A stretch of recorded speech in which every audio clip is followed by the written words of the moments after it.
as we gather to celebrate the incredible milestone of our couple for today, their golden wedding anniversary. 50 years of love, commitment, and cherished memories deserve our highest honor and celebration. Today, we reminisce, rejoice, and reaffirm the enduring power of love. Please join me in welcoming the beautiful Spinola Nueva family. A big round of applause.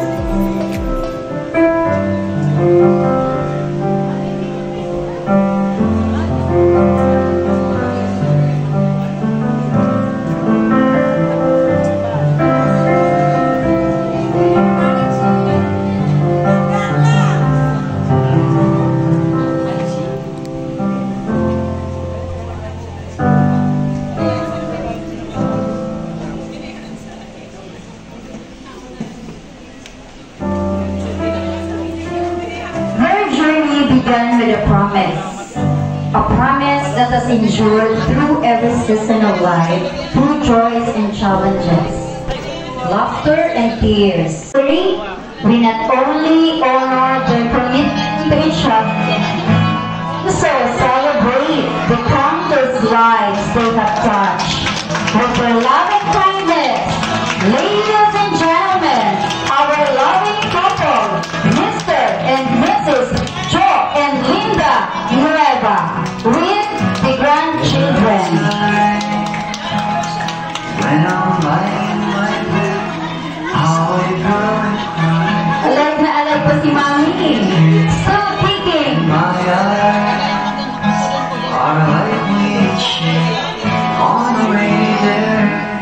Almost swept to belly as I keep on digging my face in this cold of mine.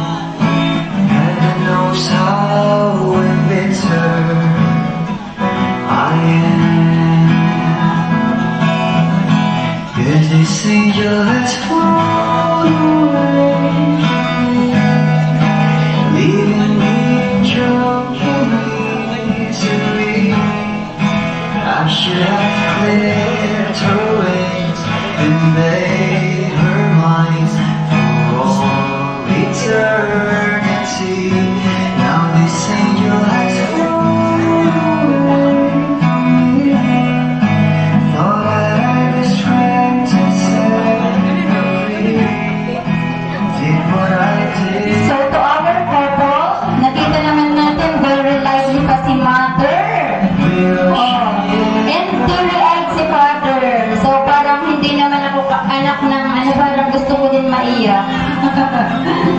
So today we celebrate on this special day, Mrs. Dory Nueva, to extend a heartfelt welcome to all of us.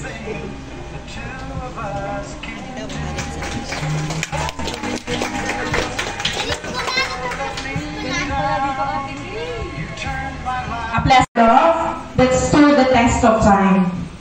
50 years is quite a long time, and it's quite remarkable. To all the guests, relatives, friends, thank you for coming today. We are so delightful that we will celebrate this momentous occasion together. So now let me welcome you all and create happy memories. So let's enjoy the rest of the day. Thank you, Ma'am Dory. So, talagang we are meant to be. Si Ma'am Dory was my classmates with our English class at the Division Office of Camarines Sur, manugang ni Mother and Father. And as well as si Harleen, was my childhood friend. Aro pa sanaya ni Athena.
memories to come first. And I love you, Pa and Ma. Thank you. Cheers, everyone.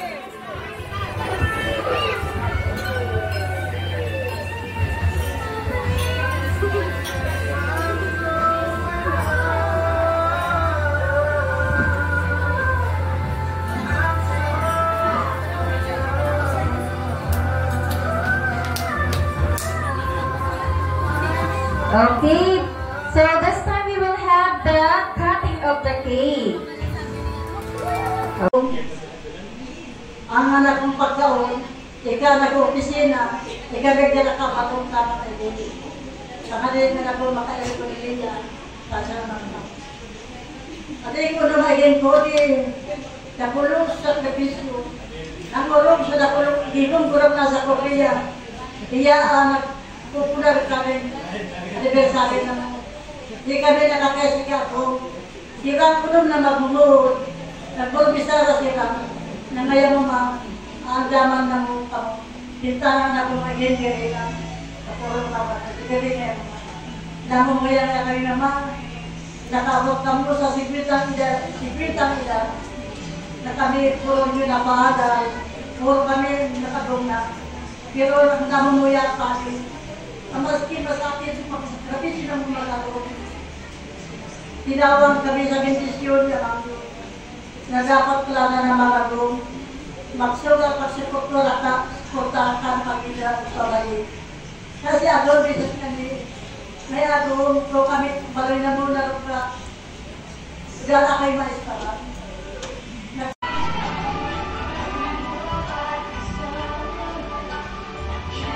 Hello, from Korea, si Rita.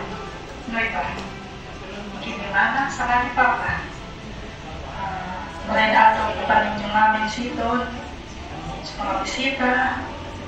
Manood ko, salamat ka na ninyo pag-import talagang magkuha ng okupasyon na ito. Salamat ka. Kaya bata ka mo, Mapa, happy golden anniversary. Magpayabaan ka mo. Maraming mga panak pa ninyo. Nakul pa ka mong ma-anniversary ka ako itong birthday or anniversary. Natamagin ko, hindi ko sa inyo. Alagaan si lolo ninyo, sa patilulan ninyo. Nangungod ko salamat kahit payabaan ninyo kay Mama sa kay Papa. Tawa ko kayo, nagkapanatag ang porsige na makuha din okupasyon dito mangyari na marahay. Salamat ka ng mga bisita, nagpaiyan.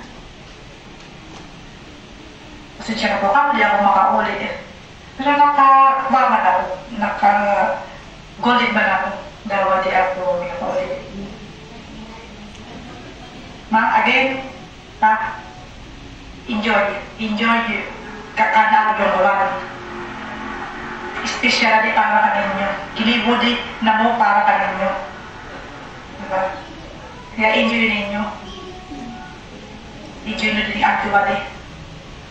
Salamat, Pa. God bless sa inyong lahat, Mapa. Sana para mo sa mabang buhay para rin dakol pang wedding anniversary ang mangyari. Bye-bye. God bless. Enjoy. Ikaw ang sanako ninyo. Okay. Ang ganda pala ni Ma'am na nasa Korea. Talagang magagaya na din magagayan sa kagwapo. Ay di mga produkto ni Ma'am and Sir. Okay. So again, sa cutting of the cake, it is also a symbol of continued love.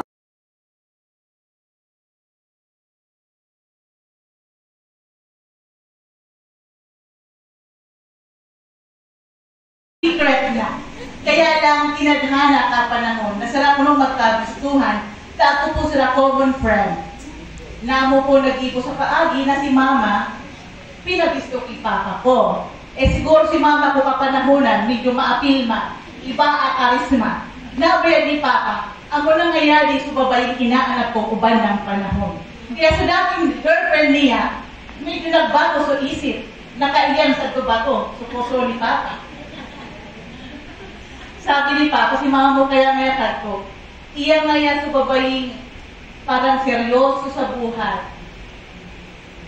Sa kamaturan ko nga ni, si Papa, ako po ang first and last boyfriend ni mother ko. Kaya palat na ako kami mag-uod, ang uman nangyari ka na mo. Ano pong husband ko, first and last boyfriend, dana iba. Si Maliman po, sa Koreanong agong Korea, first and last boyfriend, dana man po iba. At tumuhod kong bulsong babae, first and last boyfriend, o dana man iba. Pero po, ano itong mga itsura ko na mo, siguro, sa 1 to 10, nasa 5 man kami, at kuman po nagpiraw. Gusto kong sabihin nga po, si mama ko kahubilan, medyo ako man itsura, at kuman po itsura, at kuman nagpiraw. Kaya lang, kung si Papa, nga gusto niya, amo nangyayari sa dream man ko, uban ng panahon na inuulat ko. Sabi ni Papa, nagkagustuhan ko ko no sira, siyempre ako ko lisita. May 29, 1973. Study po ko no sentro ka, Erika. Pinagisto po ngaya ako kahanin, kubat kada ko ngaya. Mama mo. Magpuon kaya kadto. At kung ngaya mga gabi, hindi rin na siya ako napapaturo. Kaya sabihin ko ni Papa, nagpaiyan sa tubato. Nagpa siya. Namiraw kay mother. Nagkagustuhan sila May 29. Mga karambulan, siyempre, sabi ni Mama, tigparaubanan pa. Amo nangyari sa inulat kong lalaki, silimbag ni Mama. October 8, 1973, nag-propose si Father, si Mother. Nag-propose tulos. Lang dali, nagkagustuhan ng May, October, nag-propose tulos. Para paubalan pangyayari, amo nangyayari sa babaeng inaanak ko. Kaya kung October 8, nag-propose si Papa, siyempre si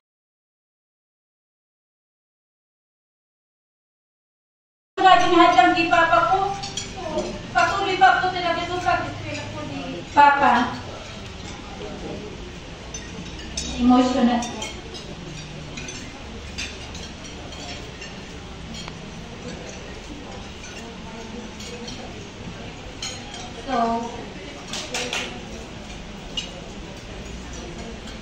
So, amo po ako, sugi po ni Papa ko para makapag-eskwela po iya.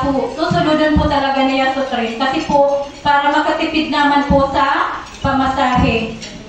So, ato pong pagsisikap, kapagalan po ni Raki Mama kay Papa, nagbunga po ato kasi po, sa pag-eskwela po ni Papa, dawa po, sobra so kapag tiusan po, diri po ato naging hadlang kay Papa. Bagkus po, nakapagtapos si Papa bilang cum laude po sa kolehiyo.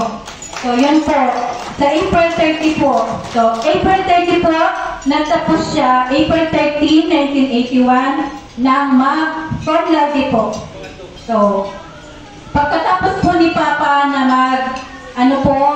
mag-graduate sa kolehiyo, po siya, nag-take ng civil. Tell the story about making love. A sweet love story that is older than the sea. Asking for fruit, the love it brings to me. Where do I start? With the first love, he came into my life and with a living fire. He fills my heart. He fills my heart with very special things, with angel songs, with wild imagining. He fills my soul with so much love that anywhere I go. Oh, God be lonely, I reach for her hand, it's always there. How long does it last? Can love be measured by the hours in a day? I know I've been there, and the stars are glowing, and he'll get there. How long does it last? In love be measured by the hours in a day. I know I need her, and the stars are glowing. and